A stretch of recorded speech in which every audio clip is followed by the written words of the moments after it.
New tonight, accountability after Uvalde. It's been nearly 4 months since 19 fourth graders and 2 teachers were murdered inside Robb Elementary School in Uvalde, Texas. And since May 24th, the actions of responding law enforcement agencies have been under a microscope.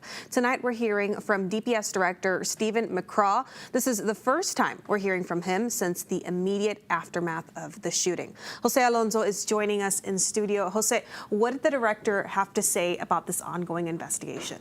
Well, as of right now, we do know that 2 officers have been suspended without pay, while 5 other officers are still actively on duty. And by the end of the investigation, all 376 officers will be reviewed.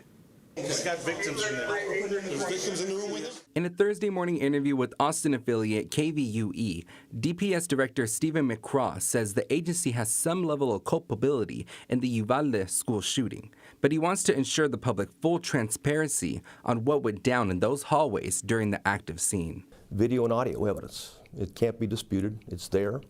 It's not going anywhere, and the sooner we get all of it out, to the families, to the public, to the media, the better off the department is better, but the state is as well, and certainly the families. McCraw also said the agency needs to hold themselves accountable for any mistakes. He goes on to mention how Uvalde County has a small group of DPS officers, with 2 working near the border. They drove at 120 miles an hour to get there, okay? When they get there, they're being reported, and the information they're getting is plain and simple. It's a barricaded subject. McCraw also said the report that the shooter had barricaded himself was not just given by DPS officers at the scene, but also Uvalde PD, Uvalde County Sheriff's deputies, constables, and Border Patrol agents. And we don't mind taking responsibility for ourselves, but to point the finger at somebody else. But to be honest, and to be candid, brutally candid, I mean, the evidence was compelling. It hasn't changed, and since my testimony and since that press conference, a mistake was made. That mistake being that officers treated the situation as a barricaded subject rather than an active shooter that needed to be neutralized.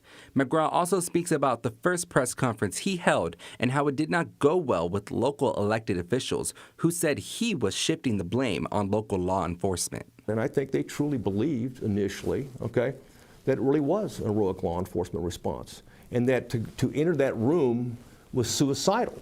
Well, guess what? That's what we get paid to do, is to enter that room. Plain and simple. It's no excuse, no alibis in that situation.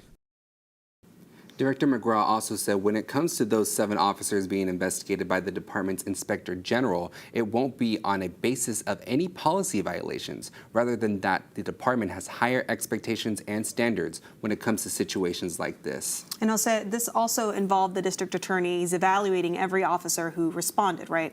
That's correct. McCraw said ultimately the district attorney and the grand jury will determine whether there was any other culpability by any officer in that hallway.